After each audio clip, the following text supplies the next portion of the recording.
welcome back to my channel. I'm clearly in a new spot in front of my bookcase, bookshelf, whatever you want to call it. I'm very excited because the plan that I want to do, that I wanted to vlog, is we have two bookcases. This is one of them, this is mine. And then in our office, we have Ethan's. Basically, I want to swap them because the lighting in our office is so much better. So I can take pictures in front of my bookcase, so I can film in front of my bookcase.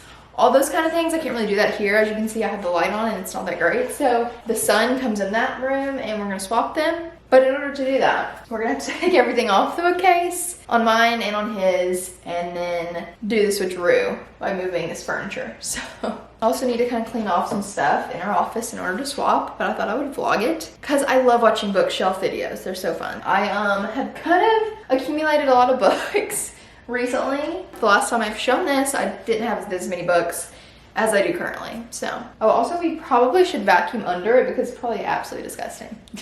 Okay, so that's the plan. Also, it's like in the high 60s, low 70s today, so I brought out a sweater. So it's fall time. Very excited. Let's get started. About to leave, already packing.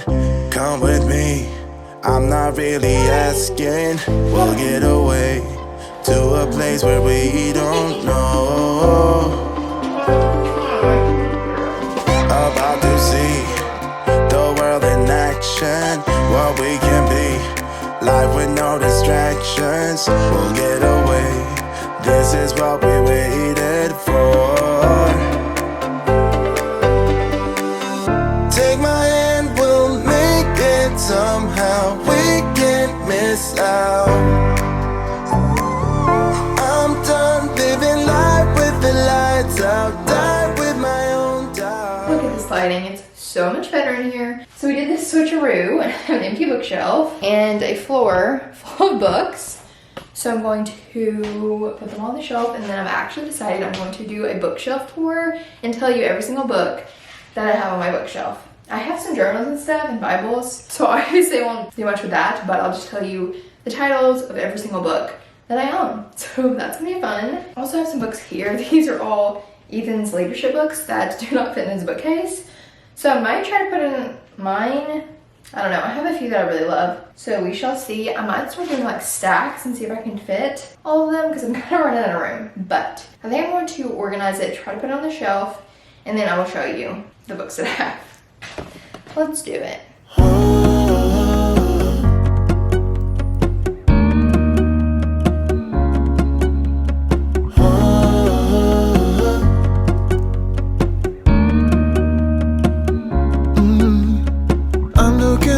From my window, sun's coming up like the day before. You're like a stone on my pillow. I don't make a sound when I shut the door. Alrighty, I have finished, and I had to do some stacking, but I think it looks good. I have some leadership books of Ethan's, and I'm thinking about maybe getting a white smaller cube organizer to put next to it with more books because I'm almost out of room and I want to keep the leadership books. So that's where we're at, but let me show you all the books. I'm going to now tell you every single book that's on my bookshelf. So first, we have a few that I've thrifted and or had for a very long time. Remember Me by Sophie Kinsella. And then I have The Choice by Nicholas Sparks. I've had this book for so long. Then Fault in Our Stars by John Green. I actually read this on my phone, I'm pretty sure, when I was a kid. And I found it at the thrift store a few years ago and had to have it because I love this book so much. Literally love it so much. It's like my childhood, basically. Then I have Big Summer by Jennifer Weiner. I'm not sure how you say that. The Worst Best Man by Mia Sosa. The Dinner List by Rebecca Searle. All three of those I thrifted, and I thrifted this one. Eleanor Oliphant is Completely Fine by Gail Honeymoon. Then we get into my Abby Jimenez's section, which I love her. First, I have the Friend Zone series. I don't have the second book, but I have the first one and the third one, The Friend Zone and The Life's Too Short. Loved both of these. I want to get Happy Ever After playlist, but I just haven't got it yet, like the physical copy. And then I have Party of Your World. This came out this past April and I loved it so much. Big fan. Then I have some summary reads. So we have The Roughest Draft by Emily Wibberley and Austin Sigmund Broca, Book Lovers by Emily Henry, The Summer of Broken Rules by K.L. Walther. And this is when I got into tabbing, so they had some tabs. And then I have It Ends With Us by Colin Hoover, a classic, and Every Summer After by Carly Fortune. Love so much. I have Mad About You by how do you say it? Valerie McFarlane. Then I have Funny You Should Ask by Alyssa Sussman, The Cheat Sheet by Sarah Adams, Hook, Line, and Sinker by Tessa Bailey, and then a couple hardbacks, Better Than the Movies by Lynn Painter, and Nora Goes Off Script by Annabelle Monaghan. And then over here I have my Read in This Month stack. So I have Yours Truly by Abby Jimenez. I got my physical ARC in the mail the other day and I'm so excited. I did this contest and I got the physical ARC. I've already read the ebook on NetGalley because like I did the contest before I got accepted on NetGalley, so I have the physical copy and I am going to be rereading this and tapping it. I'm so excited. But I read it this month on my Kindle, so I just put it in the stack. The Dead Romantics by Ashley Costin, All Your Perfects by Colin Hoover, and of course When in Rome by Sarah Adams. Love so much. That's a little sneak peek into what I've read this month, but I'm pretty sure I've talked about all 4 of those. So these are only the physical copies. If I've read them on my Kindle, I obviously don't own them, so they're not in my read stack. I'll put them in my shelf once I do my reading wrap up. Next we have kind of a random shelf. It was like my anything but romance section, but I've also added some leadership books. So we have the Hunger Games trilogy and the prequel, which is... I didn't get that. Excuse Could you me. try again? Nope, which is The Battle of Songbirds and Snakes. I'm so excited for this movie to come out. I'm very intrigued. Also, I literally watched the Hunger Games movies last night. I watched Catching Fire and Mockingjay Part 2 because I love them so much. Daisy Jones and the Six. I've also realized this is a Book of the Month book. I thrifted it, but it is definitely from Book of the Month, which is kind of fun. Then I also thrifted these 2, The Vanishing Half by Britt Bennett, and then Little Fires Everywhere by Celeste Ng. Not sure how you say that. And then I just have The Giver, which I read in high school, and I just kept it because honestly this is a good book. It's like a classic. It's so short. I don't want to reread it. But these kind of books, they just don't really have a happy ending, but very like good books that you'll remember. And I'm pretty sure it's a movie about it. Also just 2 random CDs, Jonas Brothers CDs. I think I got them when I bought Jonas Brothers tickets. I don't know, but they're there. I have scooted you down. There we go. We have some leadership books. All these are Ethan's, or like dictionaries, things like that. All kinds of Bible doodads, because we both went through ministry school, so we have a bunch. Smith's Bible Dictionary, The Advantage, Fox's Book of Martyrs, 7 by Jen Hatmaker, Checking Into Faith by Anne Green, I Don't Have Enough Faith to Be an Atheist by Giesler and Turek. I think both of these people came to our church and we got books from them. The Delusion by something Gallagher, not sure. The Promise and the Blessing by Michael A. Harbin. Grasping God's Word by Joel Hayes. This is a concordance, and then a dictionary, and then a systematic theology by Grudem. It's very good. Very good if you want to learn about theology, that kind of stuff, like really in depth. You should read that. It's huge, but very good. Now we are on to the last shelf, which I'm not going to go through this because this is literally just journals, but in my Bibles, but here I kind of had a rhyme and reason, and then it kind of just lost its purpose. But basically, it's kind of like my favorite books, my favorite authors, leadership books, things like that. Also, you're so high. Let me scoot you down a little bit. There we go. So that's kind of the vibe that I'm going for. So I have all of my Lisa TerKeurst books. I love her. She's one of my favorite Christian authors, and she's coming out with a new book in November. I'm so excited. So I have Uninvited. Oh, I should put this one before this one because this one came out before this one. Anyways, It's Not Supposed to Be This Way. I loved it. I've read it twice and I feel like it just like changed my perspective and just it helped me so much. I posted on my Instagram or my Bookstagram about my like top favorite Christian reads. Also Forgetting What You Can't Forget. I really like that one as well. And then I have What Happens When Women Say Yes to God. I don't know if that's a Devo, but it's just really short. Get Out of Your Head by Jenny Allen. I love this book. And then I have The Pursuit of God by A.W. Tozer. These are my books by A.W. Tozer. I love him. He's a great author. A Cloud by Day, A Fire by Night by him. And then The Knowledge of the Holy by him. I love The Knowledge of the Holy. It's one of my favorites. Cultivating the Fruit of the Spirit by Christopher J.H. Wright. Love that. And then we have some of Gene Edwards' books. So good. If you are wanting a Christian author that writes very different reads, but they're going to make you think and like just change your whole life, basically. Not change your whole life, but just change your perspective on things, I recommend them. So The Divine Romance, one of my favorites of all time. It's basically about Jesus, him creating the world, all that stuff up until the cross, and then now. It's so good. A Tale of Three Kings, that one's about brokenness, which is also so good. Highly recommend. And it's literally so short. You will finish it like an hour. It's so short. And then Exquisite Agony, I also really liked. Mere Christianity. These three I have not read, but they're Ethan's, and I wanted to keep them on my shelf because he doesn't have any room, and I've heard really good things about C.S. Lewis. I've read the Screw Tape Letters by him and really enjoyed it. So these are Mere Christianity and Mind Awake, and then the Top 10 Mistakes Leaders Make by Hans Finzel. I think they went through that book in school of ministry, so I haven't read it. Then I have If I Were God, I'd End All the Pain by John Dixon. I love that book. It's so short, finished it really quickly, but it's just really helpful in just like changing your perspective. I loved it. Then Anxious for Nothing by Max Lucado. I also really enjoyed this. And then Life Without Lack by Dallas Willard.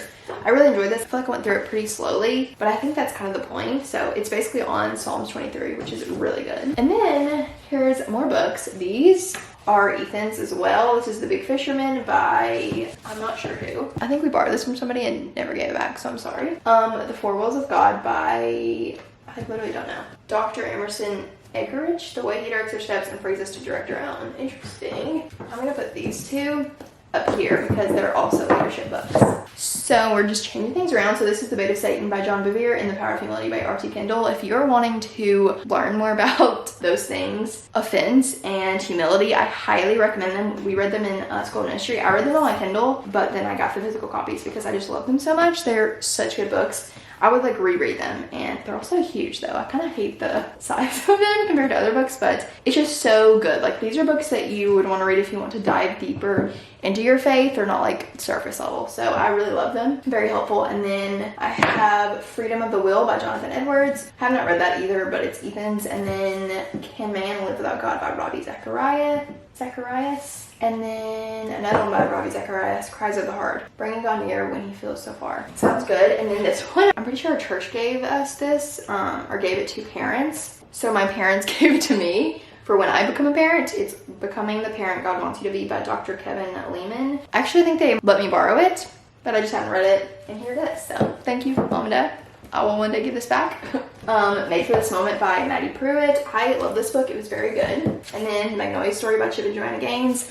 I love this book. I read it so long ago, but I love Chip and Joanna Gaines, and it was so fun to read this book of Half Their Life. And then I have our marriage journal from our first year of marriage. We have a second one, and we love it. It's from themarriagejournal.com. I talk about it all the time. I highly recommend it. Oh, by the way, this is all kind of like marriage, dating, relationship kind of vibe. That's pretty much the only way I organize these books. The rest are kind of just sporadic, but I have this Devo. It's Love Language Minute for Couples. It's by Gary Chapman. And also, speaking of Gary Chapman, I have The 5 Love Languages by him, and I really enjoyed it. It's a really good and short, quick read. And then I have Single, Dating, Engaged, Married by Ben Stewart. I love this book. I actually pretty sure I gave it to a friend too, because I loved it so much. So if you're in any of these 4 categories, you should read it. And then one of my favorite books, The Meaning of Marriage by Timothy Keller. If you are getting married, highly suggest this book. I think it's the only one I have really on marriage that like you could read before you get married, because I also have The Power of a Praying Wife by Stormy Omartian. I love this book, but obviously you need to be a wife to read this, but it's so good, and it's just like short little chapters of specific things you should be praying over your spouse, and then like a prayer, which I really enjoyed. And then I also thrifted this one. It's The Power of a Praying Parent by Stormy Omartian. I really want to read this one too, but probably when I have kids I will read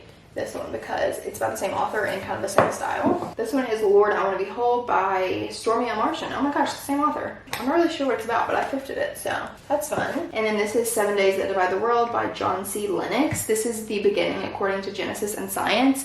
My pastor recommended this book, and if you recommended it, it's good. And I really enjoyed it. It's very like sciencey. It's not like hard to read, but it's also not like easy to read. It's more like science, how the earth came to be and stuff, but if you want to know more about that, I highly recommend it. It's good. And then I have Come Let Us Adore Him by Paul David Tripp. This is a Christmas devotional. I loved it so much last year, so probably will go through it again. Then I have The Pioneer Woman by Ree Drummond. I'm pretty sure my grandmother let me borrow this, and I've yet to read it. So if she's watching this, I'm so sorry. I will, hopefully, one day. And then I have Live Fearless by Sadie Robertson. Then I have Keep It Shut by Karen Eamon. I have Everybody Always by Bob Goff. And then I also have Love Does by Bob Goff. This is kind of my like pastors section, books that pastors wrote. books. So I have Fresh Air by Chris Hodges. He's the pastor of Church of the Highlands in Birmingham, Alabama. And then Fervent by Priscilla Shire. I don't know if she's a pastor or not, but we have that.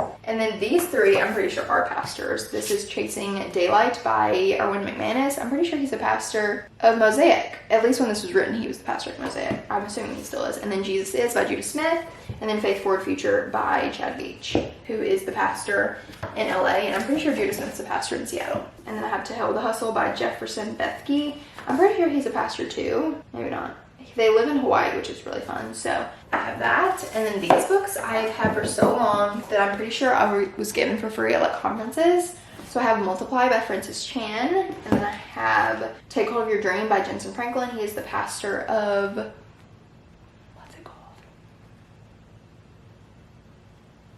A church in Atlanta. No, I can't remember. I'll put it on the screen because I'm going to be mad at myself if I forgot. Then I have Stand by Alex McFarland and Fasting by Jensen Franklin. So those are the books that I have. And I think that is it for this video. I was going to do something else like journaling or something, but this video is probably very long because I've been talking for so long about my bookshelf. But I hope you enjoyed the like bookshelf organization, bookshelf tour. I had so much fun and the lighting is so much better in here. I can't wait to film and take pictures in here and do that kind of stuff because it just looks so much better in here. But thank you so much for watching. I hope you enjoyed. If you did enjoy, be sure to subscribe. I post every Tuesday and Saturday here on YouTube. You can also follow me on Instagram, and I have a bookstagram, which is so much fun. I have so much fun over there. I post all the time. But I think that's all. I shall see you in my next video. Bye.